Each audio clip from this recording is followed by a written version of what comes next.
Next. Sir একটু দেখেন sir কি হইলো আমার বুঝতেছি না।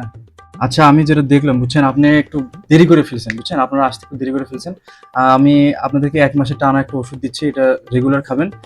তারপর আবার আমার কাছে আসবেন, ইনশাল্লাহ ঠিক হয়ে যাবে। খরচ কিরকম হবে স্যার? এগুলোতে বেশি না, এটা মোটামুটি 1 মাস তো 2-2.5 হাজার টাকার মতোই লাগবে, 2200-2300 এরকম, বেশি লাগবে না।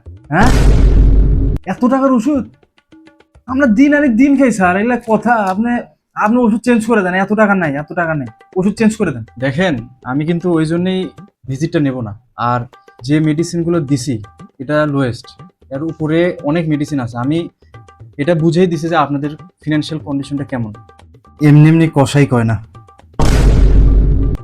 কি বলেন এটা? আচ্ছা ঠিক আছে, আমি আপনাদেরকে ওষুধ দিচ্ছি, ঠিক আছে।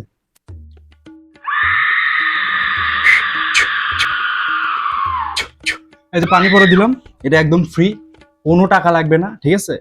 এটা খান। আপনার ওষুধ কিনতে পারতেছেন না যেহেতু, আমি এখানে চারকুল পরে দিছি। আর একটা কথা, এই যে মানি প্লান্ট, এটা চিবিয়ে খাবেন। এখানে কোনো মানি দিতে হবে না এটার জন্য, আপনি অনায়াসে সুস্থ হয়ে যাবেন, ঠিক আছে। আপনি আপনি ফাজলামি করতেছেন স্যার, হ্যাঁ? এটা কোনো কথা? কি দিচ্ছেন? পানি পড়া ঘাস এলে কি? দেখেন, বিবেক দিয়ে একটু ভাবেন, আবেগ দিয়ে ভাবেন না। যে সমস্যাটা হয়েছে, যে ওষুধগুলো দিছি, এটা না খেলে কোনোভাবে সুস্থ হবে না উনি, ঠিক আছে। আর আপনি যে কমেন্টটা করলেন আমাদেরকে, আমাদের পুরো ডাক্তার সমাজকে, এটা একদমই উচিত হয়নি। আচ্ছা, আমি এখানে কম দামি ওষুধ আর কি দেবো বলেন, একটু বোঝার চেষ্টা করেন। ওই ওষুধ দিলে রোগী সুস্থ হবে না, বুঝতেছেন না কেন আপনারা? সবসময় ডাক্তারদের সাথে এমন করেন আপনারা। আচ্ছা স্যার, ভুল হয়ে গেছে স্যার, ঠিক আছে। মাফ করে দিয়েন। ঠিক আছে, ও ওষুধগুলোই খাবো। ওই সমস্যা নেই স্যার, আমি ম্যানেজ করে নেব, সমস্যা নেই।